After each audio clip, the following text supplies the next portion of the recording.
For the first time in decades, the White House Correspondents' Dinner will not feature a comedian. Maybe the Trump administration doesn't want to have a comedian because of what happened last year. I actually really like Sarah. I think she's very resourceful. Like, she burns facts and then she uses that ash to create a perfect smoky eye. Like, maybe she's born with it. Maybe it's lies.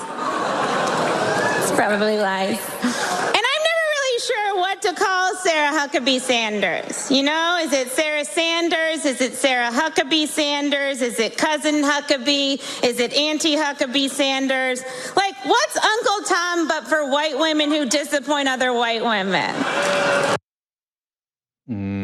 That one stung. Yeah. That one's gonna leave a mark. And it did leave a mark, as you're about to find out. Yes, it left a mark.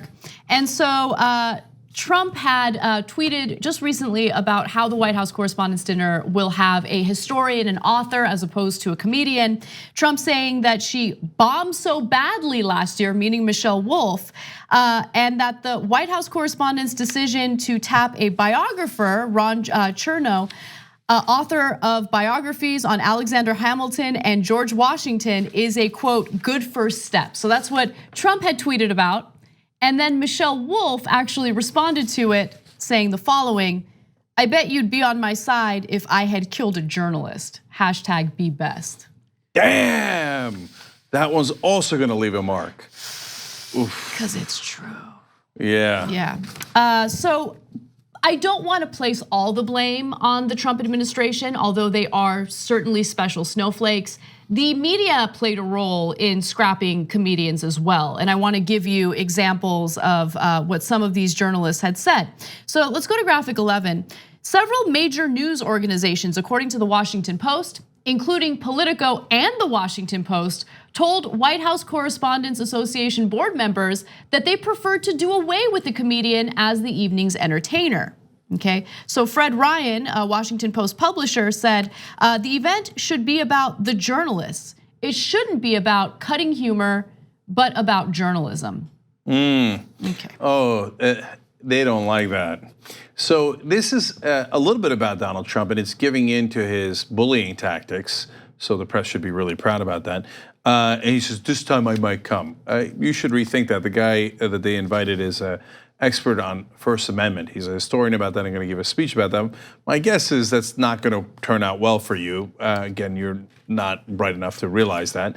But in terms of why they cut comedians in the first place, it's at least half because they're snowflakes too. They didn't like being made fun of. And so it got awkward for them. And look, in a lot of ways, Stephen Colbert started this in his brilliant monologue at the White House Correspondents' Dinner a while back. So many great lines in that, but the one that's really stuck that I've heard over and over again since that is when he said, well, you know, reality has a well-known liberal bias. And boy, did that prove to be true, certainly in the Trump years as well. And then Larry Wilmore cut him pretty deep, and they didn't like that. And then Michelle Wolf came in and finished them off. And they pretty much admitted here in the quote that Anna read for you, saying like, it shouldn't be about cutting humor, but about journalism. In other words, don't hit us either. We don't like that. And that's the whole point of comics. And by the way, they wouldn't be as necessary if you guys did your jobs better.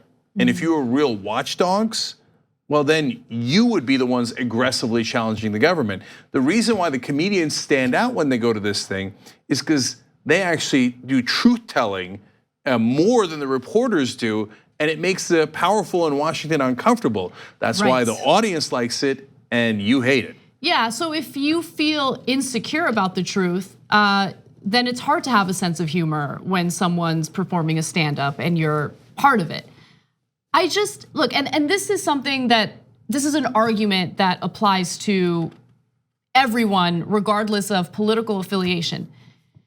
The pressure to censor comedy is crazy. We need to all calm down, okay? Both on the left and the right. Comedy should not be censored. It is a form of expression, it's a form of speech. Is comedy sometimes offensive? Yes. Does it make you uncomfortable? Yes. Now for me, good comedy is when the comedian punches up. If a comedian goes up there and they start attacking or making jokes about someone who's in a powerless position, vulnerable groups of people, if that's what the comedy is about, then for me personally, I don't find that funny. But I don't want to go out there and censor it or end it. You see what I'm saying? So look, everything has a line, right? You can draw the line, but you draw the line at different places for different things. So for comedy, the line is really far out there, or should be really far out there. Can you still cross it? Yes. Famously, Michael Richards just yelling the N-word for no reason, not remotely related to humor, was weird and crossed the line. But you got to go all the way out there to cross it. Otherwise, hey, and look, right wing, do they have bad humor that's offensive? Of course they do.